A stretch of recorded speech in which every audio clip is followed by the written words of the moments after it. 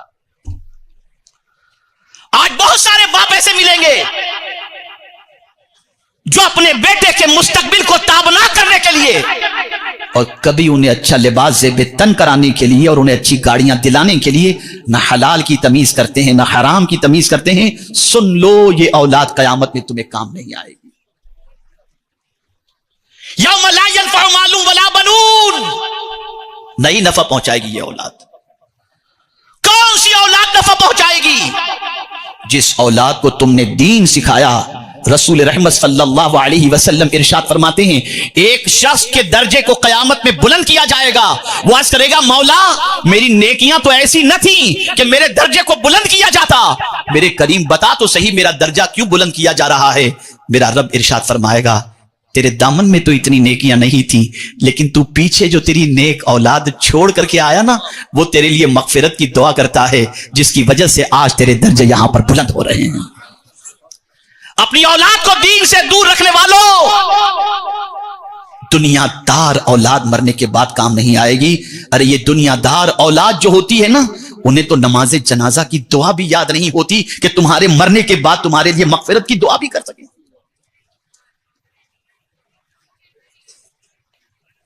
اے رسول اعظم صلی اللہ علیہ وسلم کے دیوانوں, نیکیوں کے حریص بن جاؤ, نیکیوں کے لالچی بن جاؤ.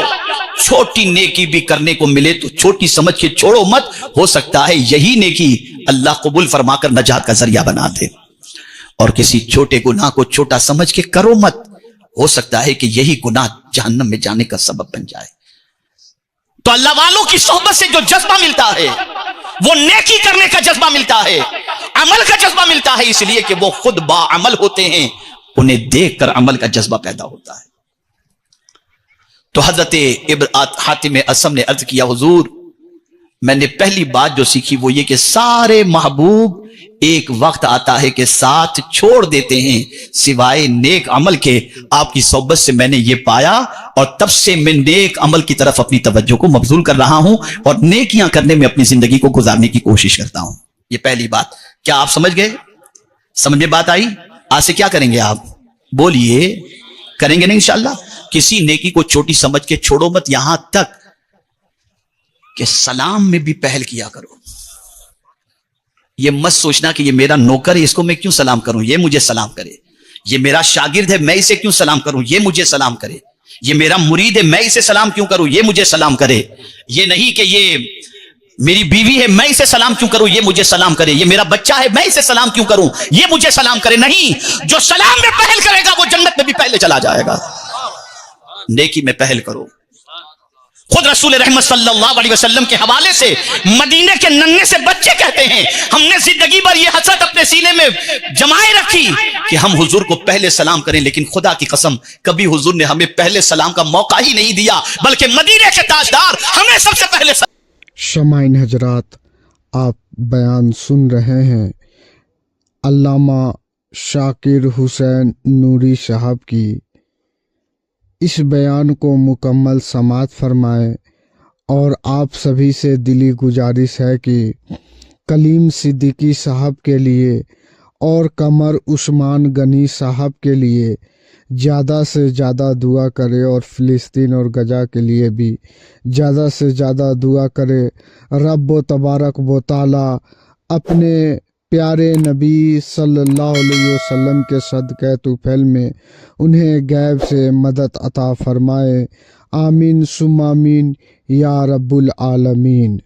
شمائن حضرات, ہمارے یتیم ٹرسٹ چینل پہ نئے جڑے ہیں, پہلی بار آئے ہیں تو اس چینل کو سبسکرائب کر لے اور بیل آئیکن بٹن کو بھی آن کر دے تاکہ آپ کے پاس ہر ویڈیو کا نوٹیفیکیشن ملتا رہے. سلام کیا کرتے تھے. سلام کرنے سے عزت گھٹتی نہیں, عزت بڑھ جایا کرتی ہے.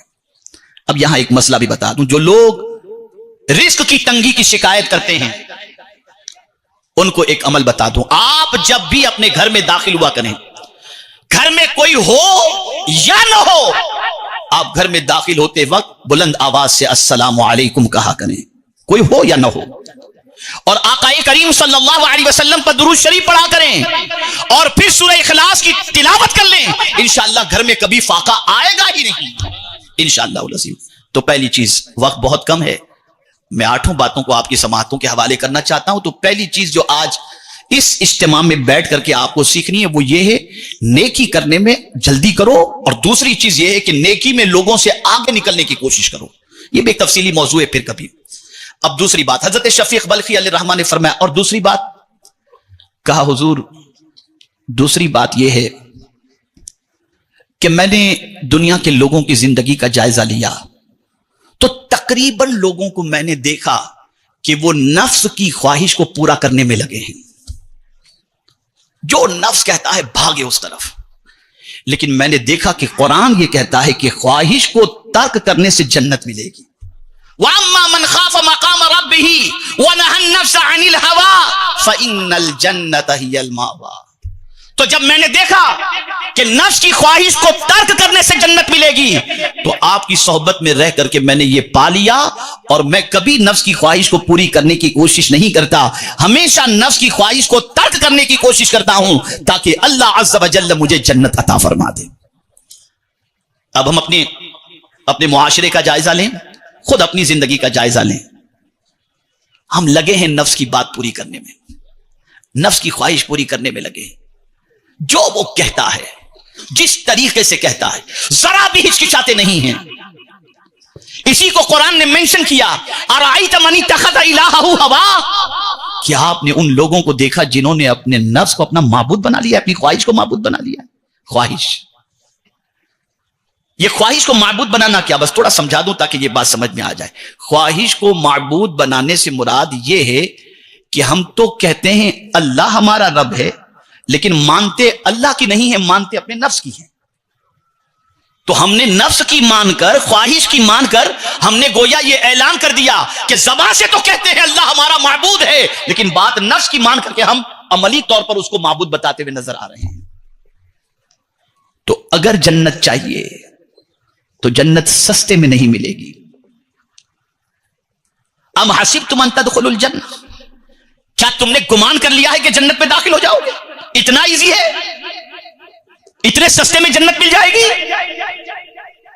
اور اگر اتنے سستے ہی میں جنت کے ملنے کا معاملہ ہوتا تو تاریخ اٹھا کر کے دیکھو، 40 سال تک عشاء کے وضو سے فجر کی نماز غوث پاک نہ پڑھتے۔ جنت بہت مشکلوں سے ملا کرتی ہے، اور آسان سا نسخہ قرآن نے بتا دیا، نفس کی خواہش کو ترک کرو، اللہ تمہیں جنت عطا فرما دے گا۔ تو حضرت حاتم اسم رضی اللہ المولا تبارک و تعالی عنہ نے عرض کیا کہ حضور، میں نے نفس کی پیروی کرنے کی بجائے میں نے نفس کی خواہش کو ترک کرنا یہ اپنی زندگی کا ماحول بنا لیا ہے، عادت بنا لی ہے، یہ میں نے پایا آپ کی صحبت کی بنیاد پر۔ تیسری بات،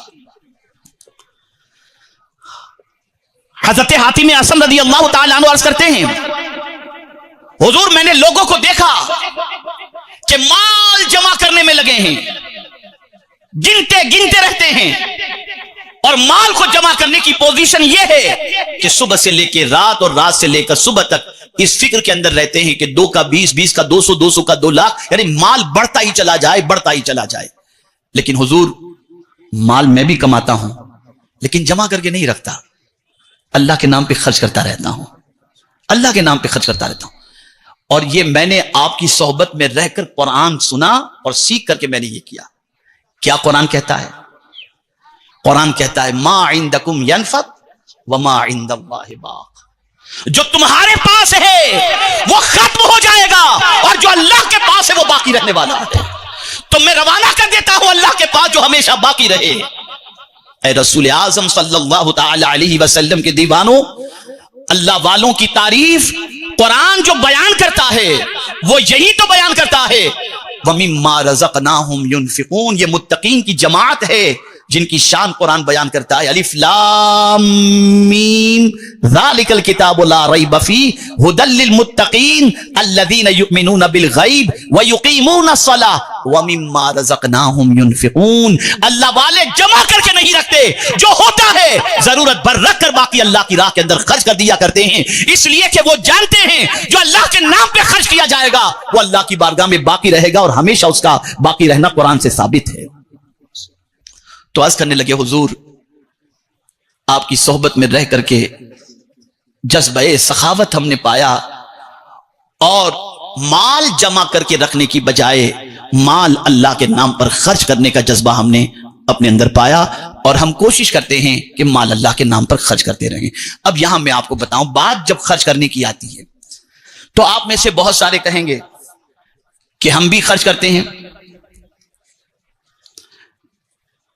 تو ذرا ٹھنڈے دماغ سے سوچیے گا، خرچ کیا کرتے ہیں، کتنا کرتے ہیں؟ سائل دروازے پر آئے، کل کا کھانا ہو تو دے دو. اگر ماہ رمضان کے اندر غریبوں کو کپڑا پہنانا ہے تو سستے والا کپڑا خرید کر غریبوں کو دو، جو آپ پہنتے وہ نہیں، جو خود ہم پہنتے ہیں نا ویسا کپڑا نہیں. مارکیٹ میں تلاش کرنے نکلیں گے سستا کپڑا کون سا ہے، اور پھر وہ سستا کپڑا اللہ کے نام پر دیں گے. جو خود کو پسند ہے وہ اللہ کے نام پر نہیں. تو قرآن نے کہا لن تنالوا البر حتی تنفقوا مما تحبون وما تنفقوا من شیء فی، جو کچھ تم خرچ کرتے ہو اللہ سب جانتا ہے. ہرگز نیکی کو نہیں پہنچو گے جب تک کہ اپنی محبوب چیز اللہ کے نام پہ خرچ نہ کرو. گھٹیا چیز جو تم اپنے لیے پسند نہیں کرتے اسے اللہ کے نام پر دے کر تم یہ تصور کرتے ہو کہ تم نیکی کما لیے. نہیں، محبوب چیز کو اللہ کے نام پر دو. حضرت عمر ابن عبدالعزیز رضی اللہ تعالی عنہ، جن کے دور کو خلافت راشدہ کے دور کے مطابق تعبیر کیا جاتا ہے، وہ جب کوئی مانگتا تو بھر بھر کے گونیاں شکر کی بھجواتے تھے، زیادہ تر شکر بھجواتے تھے. ان سے کسی نے پوچھا کہ حضرت آپ آٹا دال نمک کیوں نہیں بھجواتے ہو، گونی بھر بھر کے شکر کیوں بھجواتے ہو؟ تو جواب میں عرض کرتی تھی مجھے شکر بہت پسند ہے نا، اس لیے قرآن نے کہا اپنی محبوب چیز کو اللہ کے نام پہ قربان شکر دے. ذرا دیکھو ہماری پوزیشن کیا ہے. خرچ کرنے والی بات تو کرتے ہیں لوگ، لیکن ذرا دیکھو کیا خرچ کرتے ہو، کون سی چیز اللہ کے نام پہ دیتے ہو. ارے مدرسے میں بچے بھی پڑھانے کے لیے بھیجنے ہیں تو ذہین بچے کو ڈاکٹر بننے کے لیے بھیج دیا، اور کند بچے کو مدرسے میں بھیج. یہ سوچ، یہ مینٹلٹی، یہ فکر. تو حضرت حاتم اسم رضی اللہ تعالیٰ عنہ عرض کرتے ہیں کہ حضور میں نے جب پڑھ لیا اور آپ کی صحبت سے میں نے پا لیا کہ جو کچھ ہمارے پاس ہے وہ ختم ہو جائے گا اور جو اللہ کے پاس ہے وہ باقی رہنے والا ہے، تو ہم نے وہاں جمع کر دیا، بھیج دیا اللہ کی بارگاہ کے اندر. اور مجھے یہاں پر حضرت ابو ذر رضی اللہ تعالیٰ عنہ کا واقعہ یاد آتا ہے. ان سے ملاقات کے لیے ایک صحابی پہنچے، گھر میں پہنچے، دیکھا تو کوئی سامان نہیں. کہا ابو ذر تمہیں تو اتنا بہت سارا مال تمہیں ملا تھا، کہاں گیا سب؟ تمہارے گھر میں تو کچھ بھی نہیں. کہا دوسرے گھر میں بھیج دیا ہوں. اب وہ سمجھے کہ دوسری شادی انہوں نے کی ہوگی، تو انہوں نے پوچھ لیا یار دوسری شادی تم نے کی بتایا بھی نہیں، کہاں ہے دوسرا گھر تمہارا؟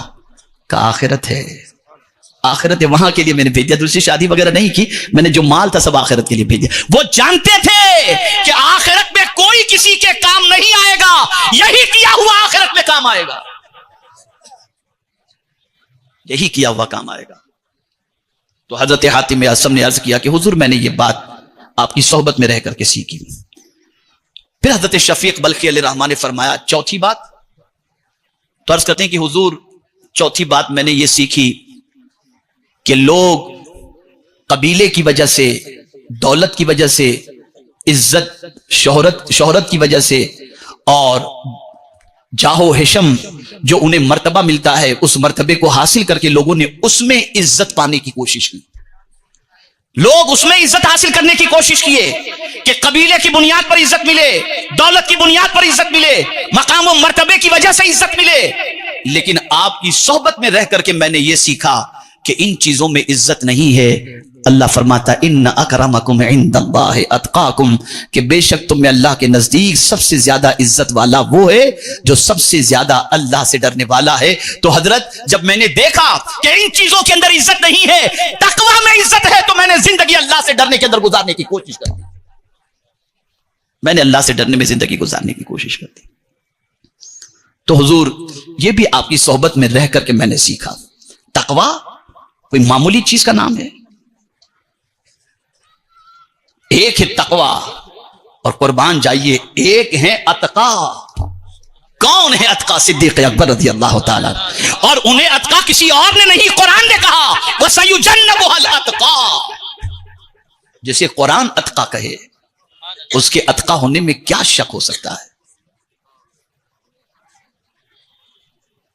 اور غوث پاک رضی اللہ تعالیٰ عنہ کی شان میں بھی اعلیٰ حضرت کیا کہتے ہیں؟ غوث اعظم امام التقا والنقا. کوئی بھی اس وقت تک ولی ہو ہی نہیں سکتا جب تک کہ اس کے اندر ایمان کے ساتھ تقوی کی دولت موجود نہ ہو. اس لیے کہ ولی کی ڈیفینیشن اللہ نے بیان فرمائی الذین آمنوا وکانوا یتقون. اور آج ہماری گلیوں کے چھوکرے لوگ کسی کو بھی دیکھا ولی بنا دیا. بہت پہنچے ہوئے بابا ہیں. ارے ان کی معاذ اللہ کیا کر رہے ہو تم؟ آج کل کے چھوکرے ٹائٹل ولی کا دے رہے ہیں. ہمیشہ یاد رکھو کوئی بھی خطاب بڑا چھوٹے کو دیتا ہے، چھوٹا بڑے کو نہیں دیتا. اللہ نے رسول کا خطاب دیا حضور صلی اللہ علیہ وسلم کو، صحابہ نے نہیں دیا. اللہ یجتبی الیہ من یشاء ویہدی الیہ من یرید ولکن اللہ یجتبی من رسلہ من یشاء کما قال. صحابی کا خطاب تابعین نے نہیں دیا، حضور نے صحابہ کو صحابہ کہا ہے. یہ کل کے چھوکرے ولی کا خطاب بانٹ رہے ہیں. گلیوں کے لڑکے ولی کا خطاب بانٹ رہے ہیں. ارے آپ جانتے ہو ولی کسے کہتے ہیں؟ حدیث قدسی ہے من عاد لی ولیًا فقد آذنتہ بالحرب. جو میرے ولی سے دشمنی کرے میں اسے اعلان جنگ کرتا ہوں. یہ اللہ فرما رہا ہے. آپ ذرا سوچو تو صحیح کیا کرنے جا رہے ہو اور کس طرف قدم بڑھا رہے ہو. خبردار اپنی زبان کو لگام دو. کوئی بڑا لقب کسی کو دینے سے پہلے 50 مرتبہ سوچا کرو کہ تمہاری کیا حیثیت ہے اور تم کس کو کیا لقب دے رہے ہو. تقویٰ بہت بڑی دولت ہے. یہ جو کہا جاتا ہے کہ ولی کی چوکھٹ پر مراد پوری ہوتی ہے، ان کی دعائیں پوری ہوتی ہیں، ان کے یہاں سے کام بن جایا کرتا ہے، کس بنیاد پر؟ تقویٰ کی بنیاد پر. وہ متقی ہوتے ہیں اس لیے کہ قرآن کہتا ہے وَمَن يَتَّقِ اللَّهَ يَجْعَلْ لَهُ مِنْ أَمْرِهِ يُسْرًا. جو اللہ سے ڈرتا ہے اللہ اس کے سارے کام بنا دیا کرتا ہے. ولی متقی ہوتے ہیں. اور کسی ولی کو دیکھ لو، غوث پاک کا گھر جا کر کے دیکھ لو بغداد شریف میں کہاں تھا، کہاں ہے ذرا تلاش کر کے مجھے بتاؤ. چلیے وہاں نہیں جا سکتے بغداد شریف تو ہندوستان میں جا کے خواجہ کا محل کوئی بتا دے. خواجہ صاحب نے بتا دیا عزت مال و دولت اور جاہ و حشم ساری چیزیں اور یہ سارے سرمایے سے نہیں ملتی. میری زندگی دیکھو، میں نے تقوی اختیار کیا، اللہ نے مجھے عزت عطا فرما دیا. تو حضرت حاتم اسم نے کہا ان اکرمکم عند اللہ اتقاکم. پھر 5ویں بات کی طرف آئے کہ حضور میں نے دیکھا مال کی وجہ سے لوگ ایک دوسرے سے حسد کرتے ہیں. کسی کو علم میں اپنے سے زیادہ دیکھا تو بھی حسد کرتے ہیں، اور یہ حسد ہے، اس کا انکار نہیں کیا جا سکتا. معاصرین کے اندر صاحب علم جو ہوتے ہیں ان کے درمیان حسد کا پایا جانا ممکن ہے، انکار نہیں اس کا، موجود ہے، اس کے بارے میں حدیث شریف موجود ہے. تو میں نے دیکھا کسی کے اندر علم کی وجہ سے حسد ہے، کسی کے اندر شہرت کی وجہ سے حسد ہے، کسی کے پاس دولت کی وجہ سے حسد ہے. پھر آپ کی صحبت میں رہ کر کے میں نے جب سیکھا تو میں نے حسد اپنے دل سے حسد دل میں لانے کی میں نے کوشش ہی نہیں کی، اس لیے کہ آپ کی صحبت میں رہ کر میں نے قرآن کی ایک آیت سنی اور وہ آیت یہ ہے نحن قسمنا بینہم معیشتہم. اللہ فرماتا ہے کہ ہم نے ان کے درمیان روزی تقسیم کی ہے، تو جب دینے والا خدا ہے تو میں کون ہوتا ہوں حسد کرنے والا؟ تو میں اللہ کی تقسیم پر راضی ہوں. مولا جسے چاہے جو عطا فرما دے، میں کون ہوتا ہوں حسد کرنے والا؟ تو جب مجھے پتا چلا دینے والی ذات خدا کی ہے تو میں نے کبھی کسی کے سلسلے میں حسد نہیں کیا، کسی کے سلسلے میں حسد نہیں کیا. یہ 5ویں بات ہوئی. میرے پیارے آقا صلی اللہ علیہ وسلم کے پیارے دیوانوں، اب یہاں ایک چیز میں آپ سے پوچھتا ہوں. اللہ کسی کو دینا چاہتا ہے اور آپ چاہتے ہیں کہ نہ پہنچے، کس کی چلے گی؟ آپ کی چلے گی یا خدا کی چلے گی؟ ذرا مجھے بتاؤ، آپ کی چلے گی یا خدا کی چلے گی؟ جب خدا کی چلے گی تو آپ کاہے کو اللہ کے فعل اللہ عز و جل کی خوشی کے اندر مداخلت کرتے ہو؟ اللہ بہتر جانتا ہے کس کو کیا دینا چاہیے.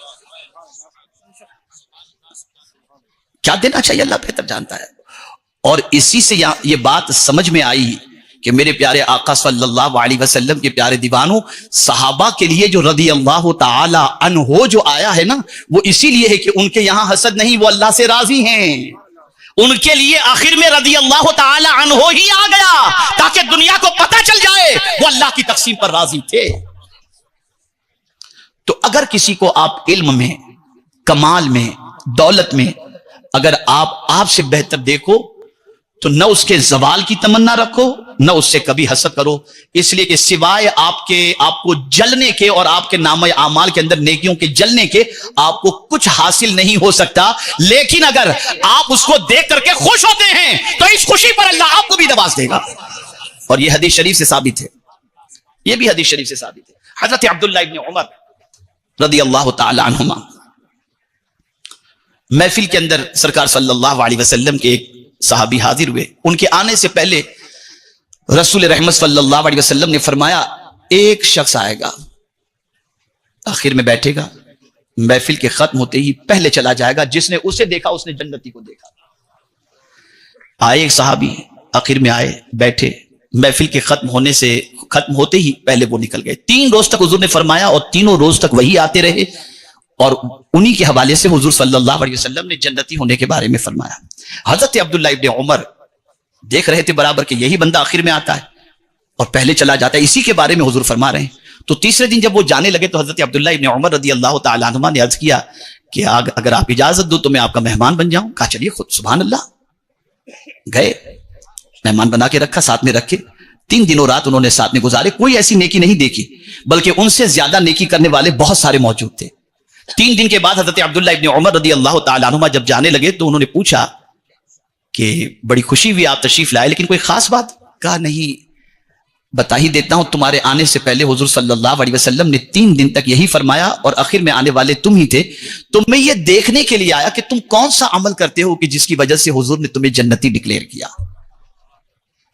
تو کیا میں نے جو رات میں تمہارے عمل دیکھے، دن میں تمہارے عمل دیکھے، اس کے علاوہ بھی کچھ کرتے ہو؟ کہا نہیں، بس یہی کرتا ہوں جو تم نے دیکھا، اس کے علاوہ کوئی مخصوص میرا عمل نہیں ہے. تو پھر وہ سوچ میں پڑ گئے حضرت عبداللہ ابن عمر. کون ہے حضرت عبداللہ ابن عمر رضی اللہ تعالیٰ عنہما؟ سرکار کی اداؤں کے محافظ کا نام ہے حضرت عبداللہ ابن عمر. ایک ایک سنت کو چن چن کے تلاش کر کے اس پر انہوں نے عمل کیا. تو حضرت عبداللہ ابن عمر رضی اللہ تعالیٰ عنہما نے ان سے پوچھا اس کے علاوہ کوئی عمل؟ کہا نہیں، لیکن میری ایک عادت ہے. اب تم نے جب کہہ دیا کہ حضور صلی اللہ علیہ وسلم نے جنتی ڈکلیئر کیا تو بس میری ایک عادت ہے، ہو سکتا ہے شاید میرے آقا کو یہی عادت پسند ہو. کہا کیا عادت ہے؟ عرض کرتے ہیں کہ جب کسی مسلمان کو خوش دیکھتا ہوں تو اللہ کی بارگاہ میں دعا کرتا ہوں اللہ اسے اور خوشیاں عطا فرما، اسے اور عطا فرما، اسے اور نواز دے. بس حضرت عبداللہ ابن عمر کی آنکھوں سے آنسو نکل گئے اور فرمانے لگے بس یہی وہ نیکی ہے جس کی بنیاد پر حضور نے تمہیں جنتی ڈکلیئر کر دیا.